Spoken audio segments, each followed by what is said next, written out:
الله وبركاته আমরা পড়ি সুবহানাল্লাহ আলহামদুলিল্লাহ ওয়া লা ইলাহা ইল্লাল্লাহ আল্লাহু আকবার সুবহানাল্লাহি ওয়া বিহামদিহি সুবহানাল্লাহিল আযীম। আসসালামু আলাইকুম ওয়া রাহমাতুল্লাহি ওয়া বারাকাতুহু।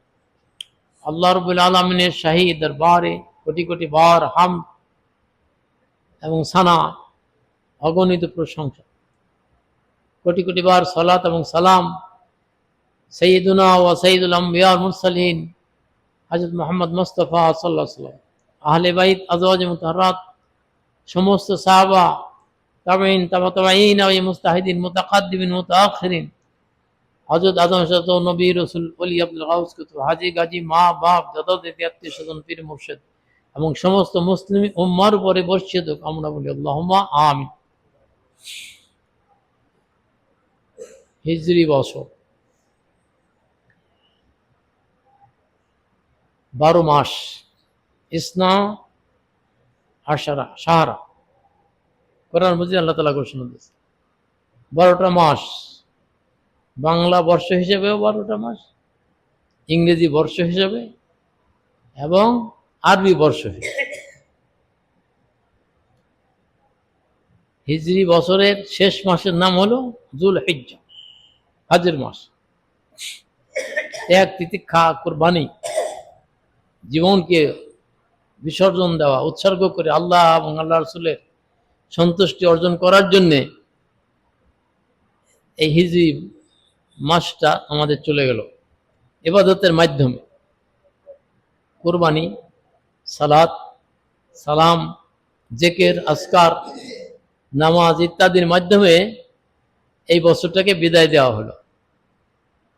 আর আগত যে বছরটা সমাগত হিজরি বছরের শাহরুল্লাহিল হারাম, মুহররম মাস শুরু হয়েছে আমাদের। এই মুহররম মাসের তাৎপর্য, গুরুত্ব, মাহাত্ম্য এবং আমল কি করতে হবে আমাদের, এটা জানা দরকার, বোঝা দরকার এবং আমল করা দরকার। হিজরি বছরটা বিদায় দিতে হবে ইবাদতের মাধ্যমে। আবার হিজরি বছরের প্রথম মাসটা নববর্ষকে অভ্যর্থনা জানাতে হবে ইবাদতের মাধ্যমে, ফুর্তি তামাশা ইত্যাদির মধ্যে না। অন্যান্য ধর্ম বা সম্প্রদায়ের মধ্যে যেটা আছে বা তাদের ধর্মে যা আছে সেটা আমাদের দেখার দরকার নেই। ইসলামে কি বলে? মুহররম শব্দটা, এটা যদি শাব্দিক বিশ্লেষণ করা যায় তাহলে মিমে হলো মাউইজা, নসিহত, উপদেশাবলী, অ্যাডভাইস, এক্সহর্টেশন ইংরেজিতে বলা হয়। উপদেশমালা, আমাদের উপদেশমালা হলো পবিত্র কোরআন মজিদ। এই অ্যাডভাইস এখান থেকে কিন্তু চালু হয়েছে। আপনার বেতন অ্যাকাউন্টস অফিস পাস করে অ্যাডভাইস না দিলে ব্যাংকের থেকে টাকা আপনাকে দিবে না। জাগতিক যেটা প্রত্যেক দেশেই অ্যাডভাইস, আল্লাহ তাআলা অ্যাডভাইস দিয়েছেন। আমাদের পবিত্র কোরআন মজিদে 6666টি অ্যাডভাইস, উপদেশ। এটা আমরা বোঝার চেষ্টা করি। আমি কালকেই বোধহয় দেখলাম বাইতুল্লাহ শরীফের প্রধান ইমাম তিনি তেলাওয়াত করতে আয়াত মাঝখানে আটকে গেছে, চোখ ঝরঝর করে। তার মানে কি? আউযু বিল্লাহি মিনাশ শাইতানির রাজীম। ওয়াজুহু ইয়াওমাইযিন মুসফিরা দাহিকাতুম মুস্তাবশিরা ওয়া ওয়াজুহু ইয়াওমাইযিন আলাইহা গাবারা তারহাকুহা কাতারা উলাইকা হুমুল কাফারাতুল ফাজারা। এই আয়াতগুলি পড়তে পড়তে জ্বর জ্বরে পানি পড়ছে, আটকে গেছে। আমি নিজে চোখে দেখেছি। মক্কা শরীফ যারা গেছেন তারাও দেখবেন। মক্কা শরীফ, মদিনা শরীফের যে ইমাম, খতিব, আয়াত যখন আযাবের আসে তখন ঝরঝরে তাদের চোখ দিয়ে পানি। আর মুক্তাদের মধ্যে যারা কোরআন হাদিস বোঝে, আল্লাহ এবং আল্লাহ রসুলের ইশক মহাব্বত এবং তাকওয়া তারও, আমরা সেই তেলাওয়াতই শিখি জানি না। আজকে যদি একটা দুর্ঘটনা ঘটে চোখ দিয়ে পানি আসে, সেই মাস অ্যাডভাইস আল্লাহ তাআলা দিয়েছেন, রাসূল করেছেন, যে অ্যাডভাইস দিয়েছেন সেটার নাম হলো সুন্নাহ, হাদিস শরীফ। অগণিত হাদিস শরীফ আমাদের সম্মানিত ইমাম লক্ষ লক্ষ হাদিস মুখস্থ করেছেন। ইমাম বুখারী রহমতুল্লাহ 6 লক্ষ হাদিস মুখস্থ, তার থেকে চয়ন করে তিনি মাত্র প্রায় 7,000 রাবি সহ, রাবি বাদ দিলে প্রায় 2400 আয়াতের মধ্যে হাদিস শরীফের মধ্যে তিনি সংকলন করেছেন। ইমাম মুসলিম রহমতুল্লাহ 6 লক্ষ হাদিস মুখস্থ করেছেন। আমরা কয় লক্ষ হাদিস মুখস্থ করি? কয়টা হাদিস মুখস্থ করি? কোরআন মজিদ হাফিজুল হাদিস বলা হয় তাদেরকে। পবিত্র কোরআন শরীফ মুখস্থ করলে তাকে হাফিজুল কোরআন বলা হয়, আর হাদিস শরীফ মুখস্থ করলে তাকে হাফিজুল হাদিস বলা হয়। সেই অ্যাডভাইস আমাদের সামনে রয়েছে। মাওয়েজা, মিম, হাতে হলো হিকমা, জ্ঞান বিজ্ঞান শাখা প্রশাখা। আল্লাহ রাব্বুল আলামিন আমাদের প্রিয় নবী, মহানবী, বিশ্ব নবী সাল্লাল্লাহু আলাইহি সাল্লামের জ্ঞানের ধনভাণ্ডার দিয়ে, জ্ঞান বিজ্ঞানের ধনভাণ্ডার দিয়ে তিনি দুনিয়া পাঠাইছেন রাহমাতাল লিল আলামিন বলে। তিনি রহমত মানুষের জন্য, জিনের জন্য, পশু পক্ষীর জন্য এবং সমস্ত সৃষ্টিকুলের জন্য তিনি রহমত।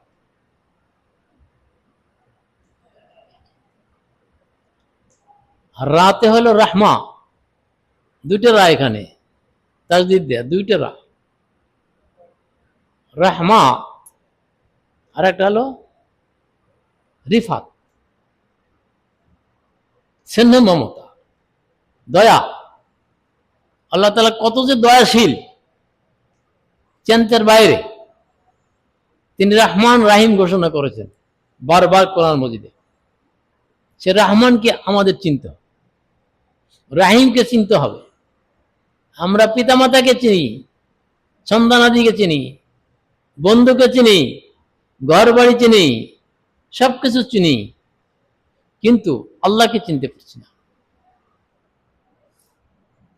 আল্লাহ তাআলা কোরআন মজিদে ঘোষণা দিয়েছেন বিভিন্ন জায়গায়, বিভিন্ন আয়াতে, ইঙ্গিতে। আউযু বিল্লাহি মিনাশ শাইতানির রাজীম ওয়া ফি আনফুসিকুম আফালা তুবসিরুন। আমি তো তোমার পাশেই। আল্লাহ তাআলা ইরশাদ করেছেন, আমি তো তোমার কাছে, আমাকে কি দেখো না? আল্লাহকে দেখার চেষ্টা করা, রাসূল করিম সাল্লাল্লাহু আলাইহি ওয়াসাল্লামকে দেখার চেষ্টা করা। আল্লাহকে কিভাবে দেখা যাবে? রুহানি চোখ দ্বারা দেখা যাবে, চর্ম চোখ দ্বারা দেখা যাবে না। রাসূল কারীম সাল্লাল্লাহু আলাইহি ওয়াসাল্লাম ইরশাদ করেছেন, তারাউন্নাল্লাহ তাআলা ওয়া সুবহানা ইয়াউমুল কিয়ামা কাল বাদরিল মানিস। উন্মুক্ত আকাশে সূর্য, চন্দ্র, নক্ষত্রমালা, গ্রহ উপগ্রহ যেভাবে তোমরা দেখো, কিয়ামতের দিন আল্লাহ রহমান এবং রাহিম হালাতে তিনি দর্শন দিবেন। সুবহানাল্লাহ। আর বিপরীত জালাল এবং কাহ্হার, বারবার কোন রয়েছে, ওয়াহিদুল কাহ্হার, একক সত্তা, তিনি মহাপরাক্রান্ত। কাউকে পাকড়াও করলে ছুটানের, মুক্তি দেওয়ার কোনো ক্ষমতা নেই। বারবার সে ওয়াহিদুল কাহ্হার, জালাল এবং কাহ্হার, জব্বার, মহাপরাক্রান্ত। তার ভয় আনতে হবে, তাকওয়া আনতে হবে। সেই জালিল জব্বারকে, রহমান এবং রাহিমকে খুশি করার জন্য ইব্রাহিম আলাইহিস সালাম নিজের জীবনকে উৎসর্গ করেছেন, পুত্র উৎসর্গ করেছেন, বিবিকে উৎসর্গ করেছেন এবং সারা জীবন সংগ্রাম চালাইছেন, তাওহীদের সংগ্রাম। আমরা এই নববর্ষে তাওহীদের সংগ্রাম, নিজের দেহে এবং মনে তাওহীদের বীজ বপন করার চেষ্টা করা, অ্যাডভাইস চেষ্টা করা দরকার, নিজে অ্যাডভাইস গ্রহণ করতে। কোরআন মজিদ পুরাটা অ্যাডভাইস, অমূল্য অ্যাডভাইস, অতুলনীয় উপদেশ। সেই কোরআন মজিদকে আমরা বিভিন্নভাবে বিকৃত করে ফেলি, বিভিন্ন জন বিভিন্ন ভাবে। আল্লাহ তাআলা কণ্ঠস্বর দিয়েছেন, এই কণ্ঠস্বর দ্বারা ছন্দীয়ময় কোরআন মজিদ তেলাওয়াত করতে, উচ্চারণ ধ্বনি, বালাগাত, ফাসাহাত, তাজউইদ। এই যে বিভিন্ন দেশের ছেলে মেয়েরা যে পড়ে, আপনারাও দেখবেন, স্ক্রিন টাচ মোবাইলেই দেখা যায়। আমি একজনকে জিজ্ঞাসা করলাম আজকেই যে তোমার এটা আছে কিনা, বলে হ্যাঁ আছে। তুমি এগুলো দেখো না? ল্যাংটা নাচ গান, অশ্লীল কথাবার্তা আছে এটার ভিতরে। আবার আল্লাহর পবিত্র কালাম সুললিত কণ্ঠে, মধুর কণ্ঠে যে ছোট ছোট ছেলেমেয়েরা পড়ে, মন কেড়ে নিয়ে যায়। আর যে অর্থ বোঝে, আজবের আয়াত আসলে চোখে অশ্রু বিগলিত কণ্ঠে সে আয়াত আর পড়তে পারে না। বহুজন আছে মক্কা শরীফের ইমাম, খতিব এবং বিভিন্ন জায়গার তেলাওয়াতে আগাইতে পারে না, এখানে আটকে যায় এবং চোখ দিয়ে ঝরঝরে পানি, রুমাল দিয়ে মুছতে থাকে, নামাজের মধ্যেও এবং নামাজের বাইরে। সেই তেলাওয়াত আমাদের, এই কণ্ঠস্বর দ্বারা শিল্পীরা নাচ গান ইত্যাদি করে কাটায় বিভিন্ন ভাষায়। আবার যে আল্লাহর প্রদত্ত শিল্পী যারা, এই ছোট ছোট ছেলে মেয়ের সুললিত কণ্ঠে, মধুর কণ্ঠে, ছন্দময়ে তেলাওয়াত করতেছে, তারা আল্লাহ এবং আল্লাহ রসুলের শিল্পী। এই শিল্পীরা আল্লাহর মেহমান। একটি আয়াত কত বারবার যে তারা কিভাবে পড়তেছে, আমাদের তো এরকম উচ্চারণই হয় না, কারণ তাদের আরবি জবান, মাতৃভাষা আরবি, এবং তাদের আপনা আপনি চলে আসে। আর আমাদের কি করতে হবে? মস্ক করতে হবে। আম্মাজান আয়েশা সিদ্দিকা বর্ণনা করেছে, তেলাওয়াত করতে গিয়ে আটকে যায়। ও আসাদুন আলাই ও তাতা লাহু আজরান। পবিত্র কোরআন মজিদ তেলাওয়াত করতে গিয়ে আটকে যায়, উচ্চারণ হয় না, কিন্তু সে লেগে থাকে, ছাড়ে না। লাহু আজরান, তার জন্য দ্বিগুণ পুরস্কার। আরববাসীদের আপনা আপনি এসে যায় উচ্চারণ, মাখরাজ, তাজউইদ, তারতিল আপনা আপনি এসে যায়। আর আমাদের মস্ক করতে হবে, তেলাওয়াত করতে হবে বিভিন্ন ভাবে, বিভিন্ন জন শিক্ষা দিচ্ছে ভিডিওতে, সেটা অন্তত অনুসরণ করা, শেখা। শেষের মিম হলো মোলাকাত। কার সাথে মোলাকাত? আপনি আপনার প্রিয়জনের সাথে মোলাকাত করার জন্য, দেখা দেওয়ার জন্য পাগল হয়ে যান। ছেলে মেয়ে বিদেশে রয়েছে, মোবাইলে তার ছবিটা দেখার জন্য পাগল হয়ে যায়। আল্লাহ রাব্বুল আলামিনের প্রতিচ্ছবি তো নাই, মহানবী সাল্লাল্লাহু আলাইহি ওয়াসাল্লামের প্রতিচ্ছবি সেটা আছে। শয়নে স্বপনে যে কোনো ভাবে জিয়ারত হয় কিনা, মোলাকাত হয় কিনা? বুখারী শরীফ হাদিস রাসূলুল্লাহ সাল্লাল্লাহু আলাইহি ওয়াসাল্লাম ইরশাদ করেছেন, মান রাআনি ফিল মানাম ফাকাদ রাআল হক। শয়নে স্বপনে, জাগৃত নিদ্রিত, যে কোনো অবস্থায় আমাকে যদি কেউ দেখে, ফাকাদ রাআল হক, সত্য সত্যি সে আমাকে দেখলো।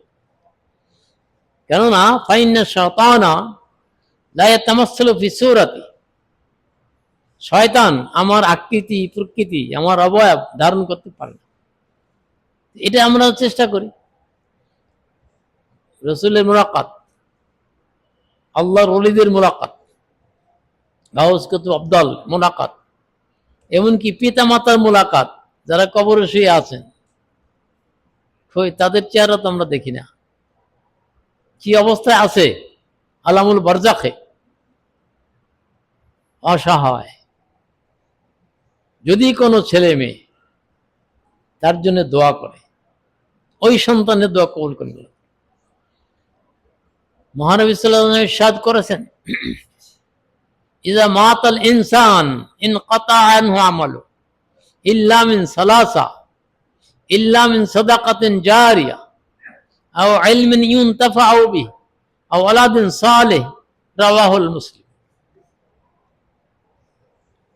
আব্দুল্লাহ ইবনে মাসউদ রাদিয়াল্লাহু থেকে বর্ণিত, মুসলিম শরীফে।